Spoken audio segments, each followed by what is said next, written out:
आज बच्चे ग्रुप 1 से हो गए हैं फ्री। तो हमें क्या करना चाहिए? मतलब हमें ग्रुप 2 सितंबर में देना चाहिए कि हमने फॉर्म भर दिया है तो हमें पेपर देना चाहिए? आप क्या कहते हो सर? भाई मैं तो आपको यही रिकमेंड करूंगा, आप अपने ग्रुप टू के पेपर जरूर दें। अब अगर आप एग्जाम देने नहीं जाते सर, ये तो वही बात हो जाएगी कि बिना लड़े हार गए, तो उसका कोई फायदा नहीं है। आपको एग्जाम जरूर से लिखने चाहिए। हेलो बच्चों, कैसे हो आप लोग? उम्मीद करता हूं सब लोग बहुत बढ़िया रहोगे। दोस्तों, बहुत बहुत स्वागत है आप सभी लोगों का हमारे इस चैनल पे। सुनील सर। हेलो दोस्तों, आई होप आपने अभी तक का बहुत आराम से सब कुछ कर लिया होगा। अरे सर, हम ये किस बारे में बात करेंगे जसमीत सर? सर, बच्चों के ग्रुप 1 के पेपर हो गए हैं कंप्लीट। आज था भारी भरकम टेक्स्ट वाला पेपर और आज बच्चे ग्रुप 1 से हो गए हैं फ्री।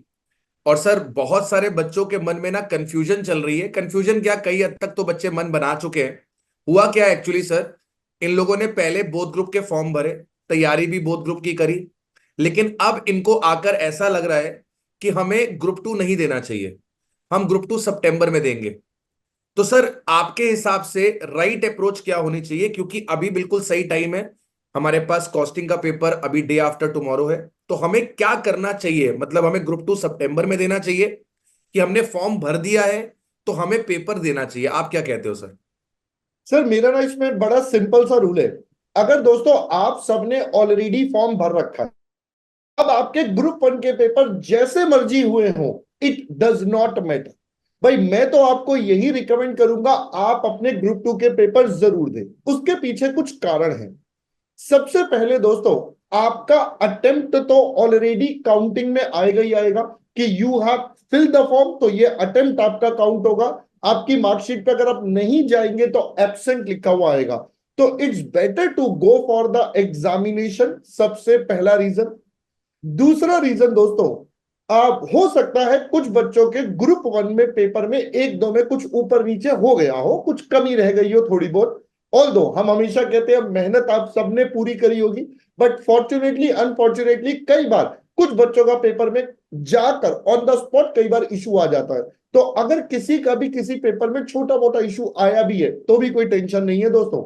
अब ग्रुप टू अगर आप साथ में देंगे तो दोनों ग्रुप्स में आपको सेट ऑफ का सबसे ज्यादा बेनिफिट मिल जाता है। तो अगर आपके लेट सपोज ग्रुप वन में आते हैं 149 और ग्रुप टू में आते हैं 151, तो आपके एग्रीगेट 300 बन गए and you are considered to be to overall pass. तो भाई अगर ग्रुप वन में अगर कुछ छोटा मोटा रह गया है तो ग्रुप टू में और जान लगा दो। और जसप्रीत सर, आप क्या कहेंगे इस बार? तो वैसे भी जैसे टैक्स में 3.5 दिन, ऑलमोस्ट 3.5 डेज था, जी सर। सिमिलरली ग्रुप टू में जिस सब्जेक्ट में बच्चा थोड़ा डरता है, ऑडिट में, ऑडिट। उसमें भी उसके पास पूरा का पूरा 3.5 दिन है। तो ये एडवांटेज रहेगा या डिसएडवांटेज? सर, एनी हाउ मैं तो ये बोल रहा हूं कि सर, एडवांटेज ही एडवांटेज है। एक तो आपके पास 3.5 दिन का गैप है, ऑडिट में आराम से ऑडिट आप रिवाइज कर सकते हो। और दूसरी चीज, जैसा कि आपने बोला कि अगर आपने ग्रुप में जब फॉर्म फिल करा था, एग्जाम फॉर्म फिल करा था और आपने बोथ ग्रुप ऑप्ट कर लिया है, भले आप कॉन्फिडेंट हो कि मेरा एक ग्रुप तो निकल जाएगा, दूसरा शायद नहीं निकलेगा, तो मैं नहीं देता हूं, सितंबर में दे दूंगा, तो एब्सेंट तो लिख के आने वाला है। मतलब ये तो माना जाएगा कि आप बोथ ग्रुप के लिए अपीयर हुए हो, चाहे आप एग्जाम देने जाओ चाहे ना जाओ। अब अगर आप एग्जाम देने नहीं जाते सर, ये तो वही बात हो जाएगी कि बिना लड़े हार गए। भाई बिल्कुल। आपको लग रहा है कि हारना है तो कम से कम लड़के हार लो। दूसरी चीज कि भाई मैं तो ये बोलूंगा कि अगर आप एग्जाम फॉर्म की फीस दे चुके हो ग्रुप 2 की, तो आप ये समझो कि आप मॉक टेस्ट देने जा रहे हो। भाई, आप पैसा पूरा वसूलो ना। आप पैसा क्यों नहीं वसूल रहे हो? आपने बोथ ग्रुप की फीस डाल दी, आपको लगता है मैं फेल हो जाऊंगा, कोई बात नहीं। आप एग्जाम सेंटर जाओ, 3 घंटे कॉस्टिंग का पेपर लिख के आओ, ऑडिट का पेपर लिख के आओ, एफएमएसएम का पेपर लिख के आओ। आप समझो कि मॉक टेस्ट दे रहे हो। आप सितंबर के लिए प्रिपेयर कर रहे हो, लेकिन प्रिपरेशन आज से शुरू हो गई।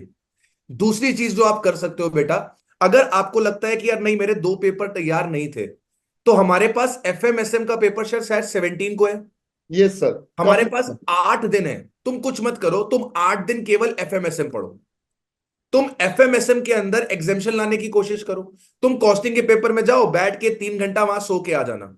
ऑडिट के पेपर में जाओ, 3 घंटा सो के आ जाना, नींद वहां पूरी कर लेना। केवल एफएमएसएम की तैयारी कर लो। एक पेपर में कोशिश करो 60 प्लस लाने की। तुम्हें भी कम से कम ये पता लग जाएगा कि 8 दिन मैंने एफएमएसएम पढ़ी, मेरी 70% 80% कुछ तो एफएमएसएम तैयार हो जाएगी ना यार। आपको पता लग जाएगा कि इस तैयारी के हिसाब से मेरे कितने नंबर आ रहे हैं। तो किसी भी हाल में पेपर में अपीयर ना होना वो एडवाइजेबल है ही नहीं, वो है ही नहीं। तबीयत खराब हो जाती, कुछ मेजर इंसिडेंट हो जाता, दैट इज डिफरेंट थिंग। अगर वो सिचुएशन नहीं है, केवल डर की वजह से नहीं जा रहे हो, तो उसका कोई फायदा नहीं है। आपको एग्जाम जरूर से लिखने चाहिए।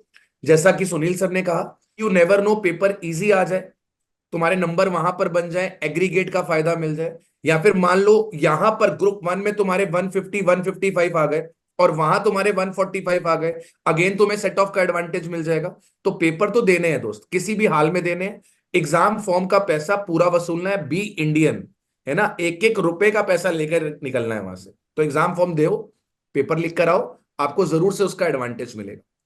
बिल्कुल सर। और सर यही हम बार बार बोलते थे, अगर आपने फॉर्म भरा है तो definitely you have to give. जैसा सर ने भी बोला, भाई आप इसको मॉक टेस्ट समझ लो, आपको नहीं करना, आप सोचो मेरा पेपर नहीं है, just give a mock test. आपने पढ़ाई ऑलरेडी कर रखी है, आपने ग्रुप टू का फॉर्म तभी भरा जब आपने कंप्लीट करा है क्लासेस, जितना भी काम करा है, तो भाई उसको एज अ मॉक टेस्ट दे दो। अपनी फाइनल प्रिपरेशन की, सितंबर अटेम्प्ट की एक तैयारी समझ लो। But believe you have to give the exam.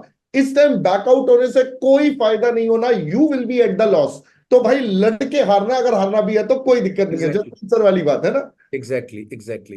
तो अब इस बात को खत्म करते हैं, टाइम बहुत कम है आप लोग के पास। इमीडिएटली आप लोग पढ़ने बैठ जाओ, जितनी भी तैयारी है बेटा। मैं ये बोलता हूं, तुमने इतने दिन तो पेपर दे दिए ना, 7 8 दिन की बात और है। तैयारी है, नहीं है, फॉर्म भरा हुआ है, एग्जाम सेंटर में जाना है, पेपर लिख के आने हैं। 7 8 दिन थोड़ी मेहनत कर लो, स्ट्रेटजी आप बना सकते हो। 2 पेपर को पकड़ लो या एक पेपर को पकड़ लो। अगर आप प्रिपेयर नहीं हो तो उस पेपर में एग्जामेशन लाने का टारगेट करो। And I think FMSM is comparatively easier out of those 3 papers जिसमें आप ला सकते हो एग्जामेशन, श्योर शॉट आ राइट। सकती है। तो आप केवल 8 दिन उसी को प्रिपेयर करो, मैं तो ये बोलता हूं, और जाके पेपर लीक कराओ दोस्त। बिल्कुल सर, यही होना चाहिए। अगर वर्स्ट केस सिनेरियो हम कहते हैं कि अब तीनों में से कुछ भी तैयार नहीं है, तो लास्ट पेपर में 8 दिन है, तैयार करो, उसमें एग्जामिशन लाओ, ताकि नेक्स्ट टाइम सिर्फ 2 पेपर देने हो, दो पेपर और देने, आप डेफिनेटली सीए इंटर पार हो जाएंगे। चलिए, बिल्कुल। विद दिस वी से ऑल द बेस्ट। हम उम्मीद करेंगे आप सब इस बात को जरूर मानेंगे और डेफिनेटली अपने एग्जाम देकर आएंगे। Wishing you all the best दोस्त। ऑल द बेस्ट बेटा, all the best, thank you very much, bye bye.